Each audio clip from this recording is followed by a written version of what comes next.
Xin kính chào quý vị và các bạn.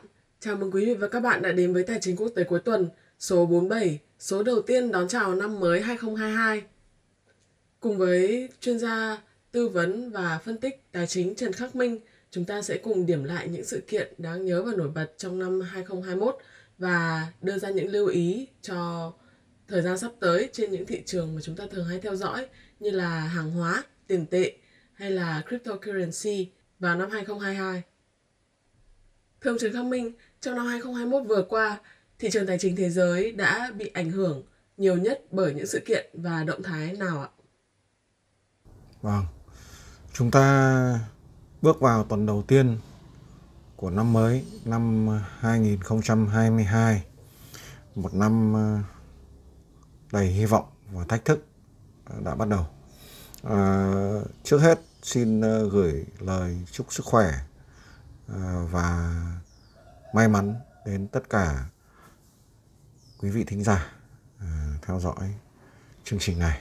Trong năm 2021 thì theo thông lệ tôi xin điểm qua một số sự kiện lớn, một số dịch chuyển lớn trên thị trường tài chính toàn cầu. Đầu tiên, ấn tượng nhất thì chúng ta vẫn biết là dịch Covid-19 lại bùng nổ với chủng Delta, và cuối năm thì là chủng mới Omicron.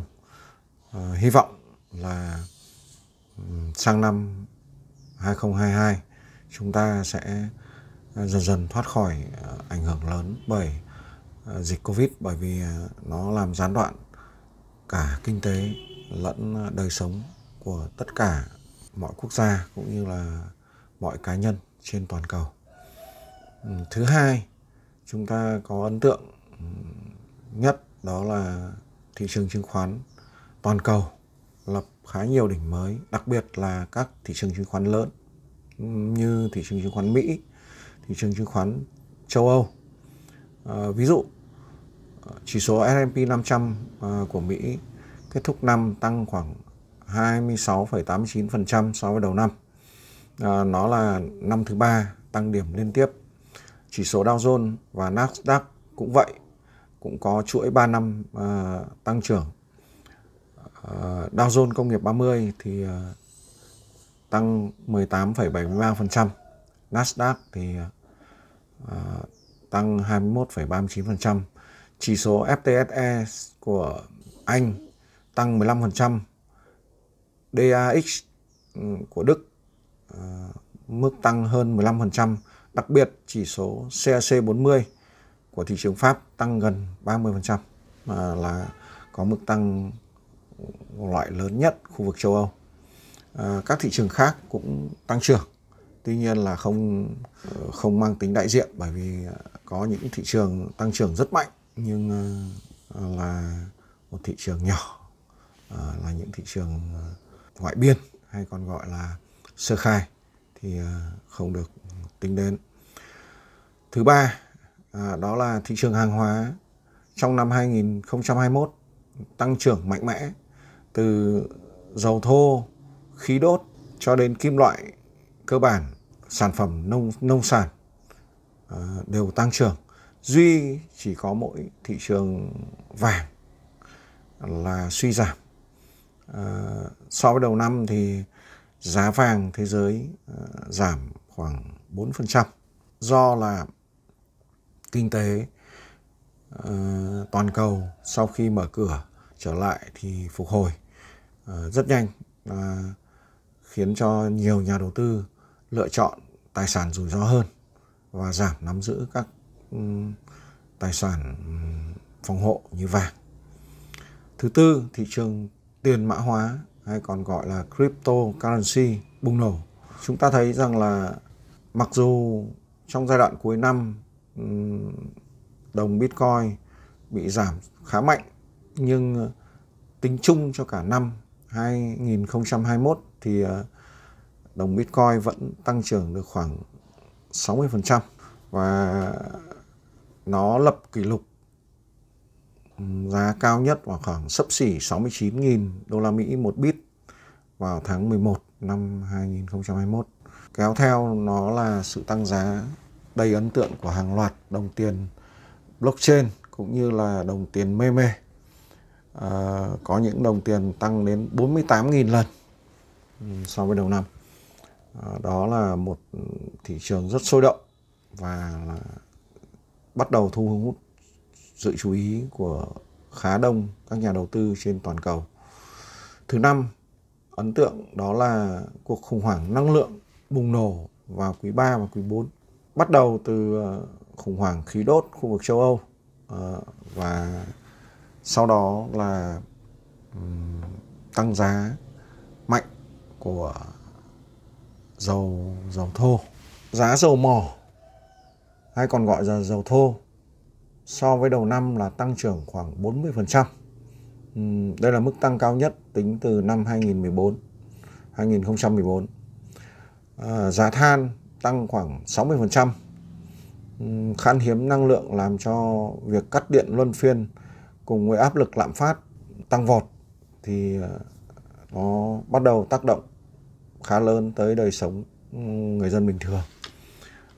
Chúng ta thấy rằng là cuộc khủng hoảng năng lượng nó có nguyên nhân cả về địa chính trị lẫn những phán đoán, dự đoán của các nhà khí tượng góp phần cho sự tăng giá chóng mặt của khí đốt ở khu vực châu Âu.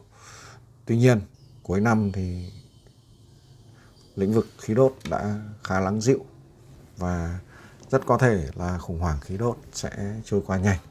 Thứ sáu là việc chuỗi cung ứng toàn cầu tiếp tục rơi vào khủng hoảng và hỗn loạn. Đặc biệt là quý 2, quý 3 năm 2021 thì các nước khu vực Đông Nam Á áp dụng một loạt các biện pháp phong tỏa nhằm chống dịch Covid, làm cho sự căng thẳng của chuỗi cung ứng lên đến đỉnh điểm.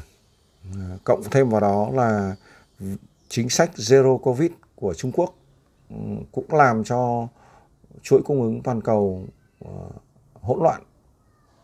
Trong năm thì đã xảy ra một trường hợp hy hữu, đó là một con tàu siêu trọng tải của hãng Evergreen đã gây tắc nghẽn kênh Suez mất hơn một tuần, và nó cũng làm cho chuỗi cung ứng bắt buộc phải hỗn loạn trong một thời gian ngắn. Có lẽ là chuỗi cung ứng toàn cầu tái cấu trúc xong thì cũng phải sang năm 2023, và hy vọng trong năm 2022 sẽ giảm bớt, đặc biệt là qua chỉ số BDI, tức là Baltic Dry, thì thấy rằng là cuối năm giá cước vận tải biển đã giảm đáng kể so với lúc giữa năm. Thứ bảy, ấn tượng mạnh đó là các ngân hàng trung ương toàn cầu bắt đầu có những động thái rút dần chính sách tiền tệ siêu nới lỏng để chống lạm phát. Chúng ta thấy rằng là lạm phát tăng vọt đang trở thành một mối lo ngại lớn đối với các nhà đầu tư trong năm 2021 và có thể là trong năm nay. Đại dịch làm gián đoạn chuỗi cung ứng và khiến cho nhu cầu đối với cả vật dụng bình thường cũng trở nên rất khó khăn, và nó làm tác nhân chính thúc đẩy lạm phát tăng rất nhanh, không riêng gì ở Mỹ mà tăng ở trên khu vực toàn thế giới. Thì chúng ta thấy rằng là hiện tại thì Ngân hàng Trung ương Mỹ, tức là Cục Dự trữ Liên bang Fed, đã phát tín hiệu rõ ràng về việc giảm và kết thúc chương trình mua trái phiếu vào đầu năm 2022, và có thể là sau đó sẽ nâng lãi suất cơ bản lên khoảng 3 lần trong năm 2022. Ngân hàng Trung ương châu Âu và nhiều ngân hàng trung ương lớn khác cũng đã bắt đầu phát đi thông điệp chuẩn bị thu hẹp các gói nới lỏng tiền tệ.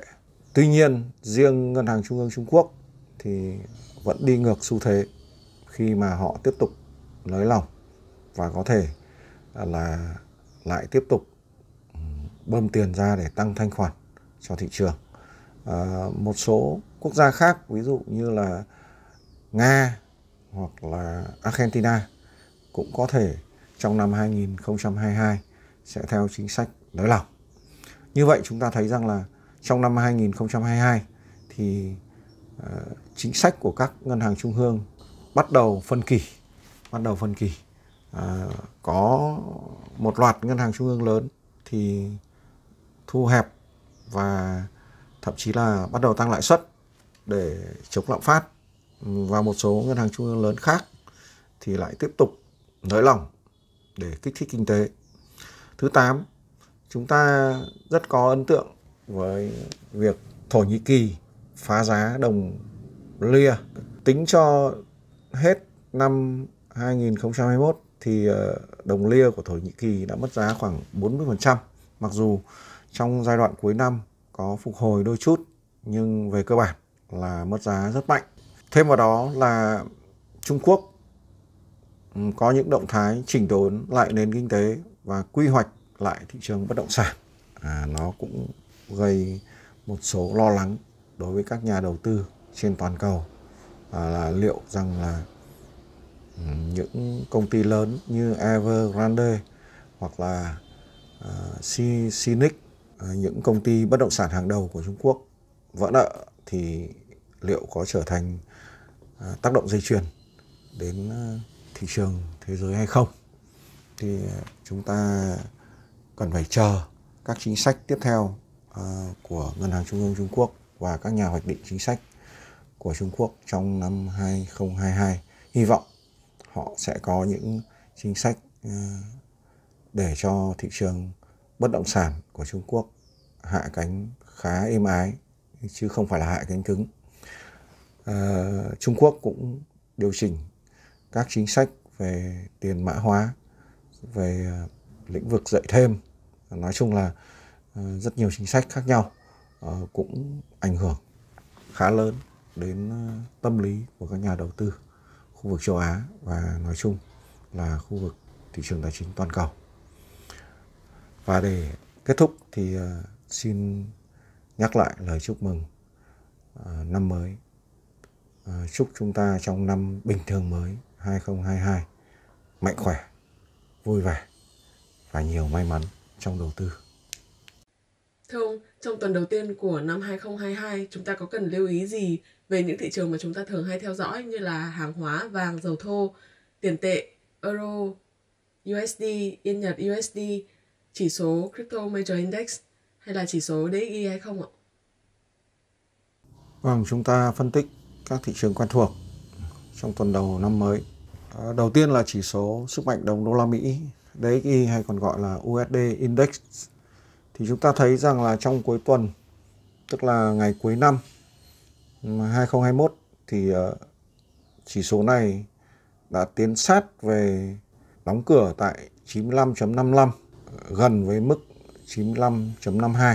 Đánh giá trước mắt trong ngắn hạn, nếu mức 95.52 vẫn được giữ vững thì mọi điều chỉnh ở trên mức này vẫn giúp cho chỉ số này có khả năng tiến về khu vực 96.53 cho đến 96.92 một lần nữa.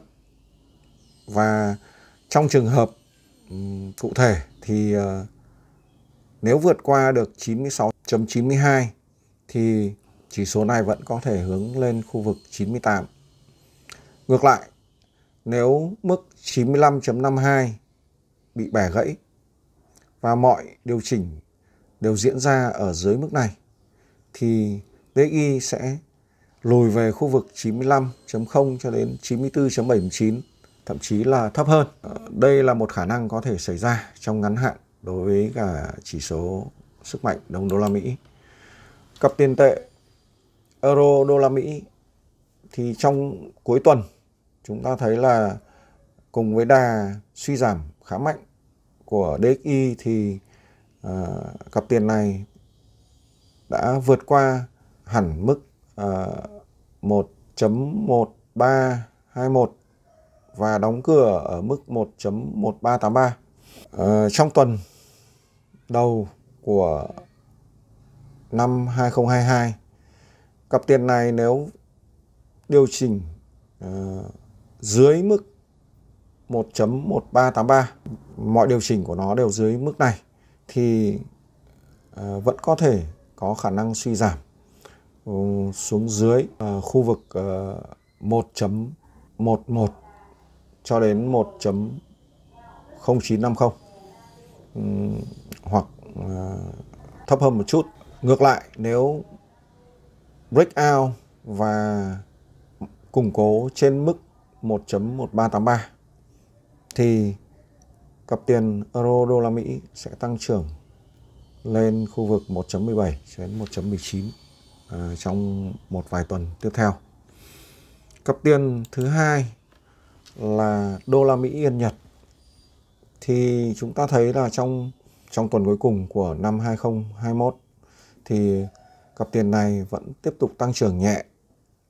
Trước mắt trong ngắn hạn, nếu cặp tiền này vẫn củng cố trên mức 112.56 thì khả năng lên khu vực 116.5 cho đến 118 là vẫn rộng mở. Ngược lại, nếu breakout và mọi điều chỉnh đều ở dưới mức 112.56 thì cặp tiền này sẽ suy giảm về khu vực 109 cho đến 107.5. Đấy là một khu vực có thể đạt được. XAU thì chúng ta thấy rằng vàng chỉ số trong tuần cuối cùng của năm 2021 thì đã tăng khá mạnh và đã tiến sát khu vực 1.830 đến 1.832 đô la Mỹ một ounce. Trong tuần này, khi mà giá vàng nếu có thể vượt qua được mức 1.832 đô la Mỹ một ounce, nó có thể tiến về khu vực 1.850 cho đến 1.877 đô la Mỹ một ounce hoặc cao hơn. Ngược lại, nếu mọi điều chỉnh của nó diễn ra ở dưới mức 1.832 đô la Mỹ một ounce thì nó vẫn có thể suy giảm và lùi về khu vực 1.810 cho đến 1.800, thậm chí là thấp hơn. Đó là thị trường vàng. Dầu thô chuẩn WTI. Chúng ta thấy là trong tuần vừa qua, vào mấy phiên cuối tuần, thì đặc biệt là phiên cuối cùng của năm, thì sau khi mà có thông tin là Trung Quốc quyết định là sẽ cắt giảm hạn mức nhập khẩu dầu thô trong năm 2022 vào khoảng 11%, thì giá dầu thô suy giảm. Mặc dù không phải là suy giảm quá mạnh, nhưng nó không thể đứng vững ở trên mức 76.28. Đó là một mức kỹ thuật khá quan trọng. Vậy đánh giá ngắn hạn, trong trường hợp giá dầu thô breakout và củng cố trên mức 77.21 đô một thùng thì nó có thể tiếp tục tăng trưởng lên khu vực 78,98 cho đến 83,54 đô la Mỹ một thùng hoặc cao hơn. Ngược lại, nếu mọi điều chỉnh của nó đều ở dưới mức 76.28 đô la Mỹ một thùng thì rất có thể dầu thô sẽ suy giảm về khu vực 73,61 cho đến 70.93 đô la Mỹ một thùng hoặc thậm chí là thấp hơn. Cuối cùng, như chúng ta vẫn quan sát thì chỉ số Crypto Major Index vẫn tiếp tục suy giảm, và nó đánh giá rằng thị trường chung về tiền mã hóa là suy giảm chứ không phải là tăng trưởng. Rất có thể sắp tới chỉ số này nếu vẫn tiếp tục điều chỉnh ở dưới mức 249 thì nó sẽ suy giảm tiếp về mức 188 đến 185. Đó là khu vực đầu tiên nó có thể suy giảm tới, thậm chí là suy giảm thấp hơn. Ngược lại, Nếu breakout lên trên và củng cố ở trên mức 249 thì chỉ số này sẽ tăng lên khu vực 270 cho đến 285 hoặc cao hơn. Đó là đánh giá chung về các đồng tiền mã hóa lớn trên thị trường. Tất nhiên cụ thể của từng đồng tiền một, ví dụ như là Bitcoin, ví dụ như Ethereum, ví dụ như Cardano, ví dụ như là Solana, một số đồng tiền tiêu biểu khác thì diễn biến có thể tùy thuộc vào tình hình cụ thể về cơ bản của các đồng tiền đó. Xin chào các bạn, chúc các bạn may mắn trong phiên đầu tuần. Xin lưu ý rằng cuối tuần sẽ có kỳ công bố chỉ số Non-Farm Payroll. Chỉ số này là chỉ số của tháng 12 năm 2021 nhưng được công bố vào tuần đầu tiên của năm 2022. Chúc các bạn mạnh khỏe, may mắn và vui vẻ. Và ngày mai sẽ là một ngày khác. Vâng, xin cảm ơn ông Trần Khắc Minh đã chia sẻ những đánh giá cũng như những phân tích cùng các quý vị khán giả. Thưa quý vị và các bạn, vào cuối tuần này chúng ta sẽ có bản tin NFP cho kỳ tháng 12 được công bố. Vậy nên đây cũng sẽ là một trong những tin tức rất quan trọng có thể gây ảnh hưởng lớn đến thị trường. Mời quý vị và các bạn hãy cùng nhau theo dõi và cùng quay trở lại chương trình vào thứ Hai tuần sau để chúng ta cùng tiếp tục phân tích những động thái mới trên thị trường tài chính thế giới nhé. Xin cảm ơn các bạn. Các bạn có thể đưa ra những câu hỏi, chủ đề mà các bạn quan tâm ngay dưới phần comment video hoặc trên trang Facebook của ông Trần Khắc Minh. Ngoài ra, hòm thư trần-khắc-minh.tcqt@gmail.com cũng luôn hoạt động để nhận những thắc mắc đến từ các bạn. Những câu hỏi, chủ đề được đề xuất bởi các bạn sẽ được ông Trần Khắc Minh giải đáp trong các số tài chính quốc tế tiếp theo. Nếu quý vị quan tâm và muốn được cập nhật, theo dõi những tin tức mới nhất từ chúng tôi, xin mời quý vị hãy bấm vào đăng ký theo dõi kênh YouTube Trần Khắc Minh, bấm subscribe và chọn. Sau khi đăng ký theo dõi kênh, các bạn hãy nhớ bấm vào biểu tượng hình chuông ngay cạnh nút đăng ký theo dõi, chọn thông báo cho tất cả để sau đó YouTube sẽ gửi cho các bạn những tin nhắn cập nhật ngay khi mà chúng tôi đăng những video cũng như là tin tức mới.